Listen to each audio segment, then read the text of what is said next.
Going right in for the water, aren't you? Wow. Hi, exploring whiskey people. Welcome back to another episode of Exploring Whiskeys. I'm Eric. I'm Kevin, and today we go into our own backyard. Yeah, down at Thompson Station. Yeah, so this is H. Clark Distillery, which is based in Thompson Station, which is just south Williamson County, which is basically where we're located. And this is their small batch bourbon. Overall, they just started in 2014. They were the first licensed distillery In the county. in this county in over 100 years, basically since Prohibition. Yep. So this is their 4-year. It is 90 proof, and it is of 4 grain. Mm-hmm. So we should have a little bit of, obviously corn, at least 51% corn, and we're gonna have some wheat and rye in here, as long plus the barley that you kind of always need to add in there. So let's see. That has a lot of rye notes to me. Strong rye, but Yeah. to me it smells young. It has that, for me, that smell to it. Like it's... I'm not getting a young smell at this point, but I am definitely getting the tea, herbal, what's that, eucalyptic type note to it. It's overpowered. It's overpowering everything else. It's just crazy. I mean, if it's a 4 grain and 51% has to be corn, like how much rye do you put in there to get here? Yeah, that's. We might have to make a trip down. I mean, it's not like it's that far. It'd be an interesting thing. They also do a single barrel, but it's the exact same juice. Just, they're selecting for a particular flavor profile. These are, blends of small batches. Oh, it tastes just like it smells. Yes, it does. A little sweeter. And really no burn. No, there's no burn at all. 90 proof, sometimes you'll start to get a little bit of so that young, I'm going to say that I'm, if it were young, like really young, I'd say maybe there'd be more burn to it. But so the 4 years is definitely there. But you aerate it. Normally you aerate it, for me, it tends to get hotter. That initial, it becomes really, really sweet. Yeah. So that's what I was going to say. I'm getting a sweet tea, like a southern sweet tea. Oh, yeah. Nope. Mm-hmm. Because I definitely, all ryes, I always get that black tea kind of feel to it. But this is very sweet. And I guess that's, between the wheat and the corn is adding that sweetness. And yeah, that's not bad, actually. I kind of like that now. It's funny because the first time I tasted this bottle, I was not a big fan. But I'm going to say this is like if you blend unsweetened tea with like sweetened tea, that's how I do it because I can't do good. Like southern sweet tea is too sweet for me. So I blend the two. And that's really what it's reminding me of with a funk. Yeah. Sorry, I put my nose back in there and there's a grain funk is really what it feels. Yeah, that's kind of what it, but if you just do that quick sip, I don't get that grain funk. It's just sweet tea. All right, so I gave it the little chew.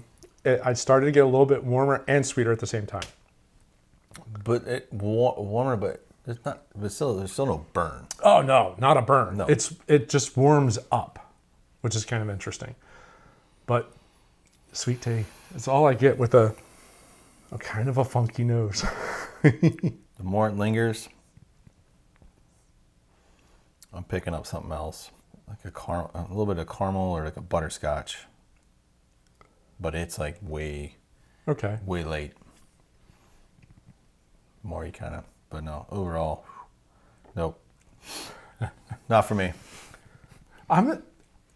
The palate and the finish are better than the nose. The nose to me is really funky. Yeah, I will agree.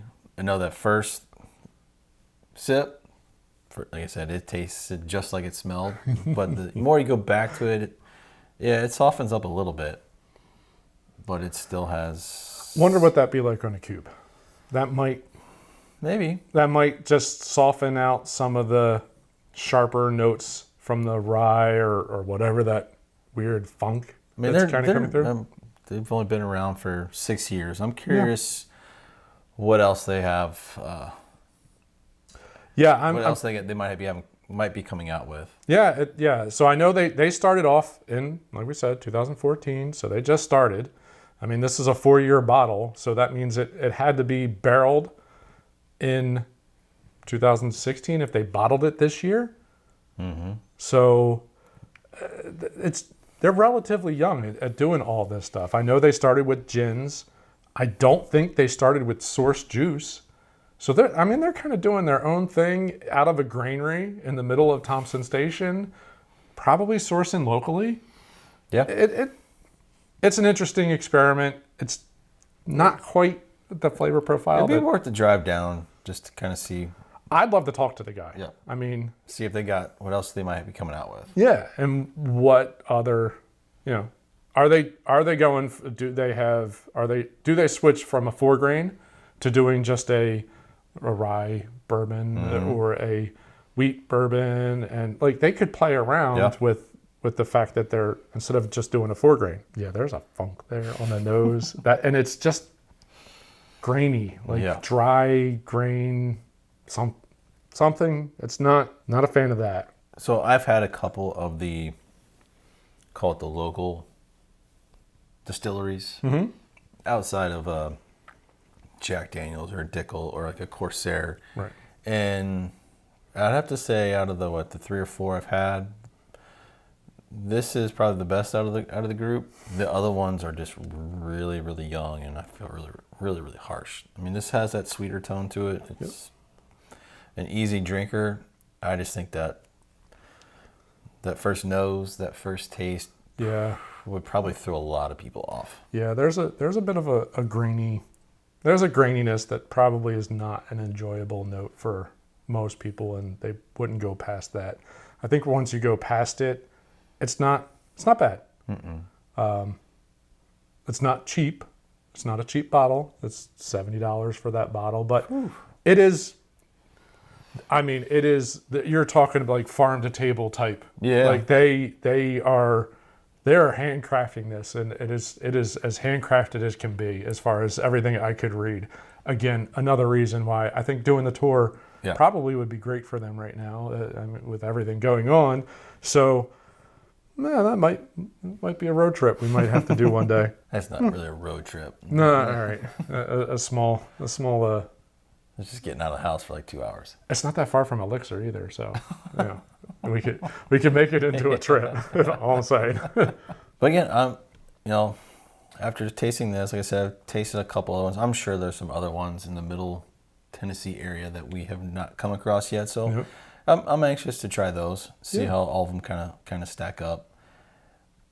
Again, initial nose and taste. This doesn't fit in my palate. Yeah, there's something a little funny. The flavor wheel. But a lot of Tennessee whiskey, I mean, like Dickel kind of has a little funny note to it too. So I'm a fan of Dickel. There's some that are solid, and there's some that are funnier. So, but I think it's great to see someone they have a passion, they're giving it a shot, and I think there's room to improve. Yep. There you go. And I would say for some of the audience out there, if you've got a Middle Tennessee whiskey, drop us a comment. Let us know what's out there. We'd love to get our hands on a couple of bottles and do a whole episode on that. Get a couple of those bottles. That'd be great. But it's been interesting, having one right in our backyard, sampling here on the show. We hope you enjoyed this episode. If you did, we encourage you to hit the like button at the bottom of the screen. Subscribe to the channel, hit the bell icon, and like Eric said, anything else? Have you heard of anything, even if it's slightly outside? The definition of Middle Tennessee is really weird to me. So, but it's anything between Memphis and Knoxville. Basically, yeah. The whole middle of the state, which is the state is like 10 hours wide by car. So, throw a comment in there. Let us know what you have found in your little explorations around this cool state of whiskey. Well, we appreciate you joining this episode. We look forward to seeing you on the next one. Thanks for watching. Cheers. Cheers.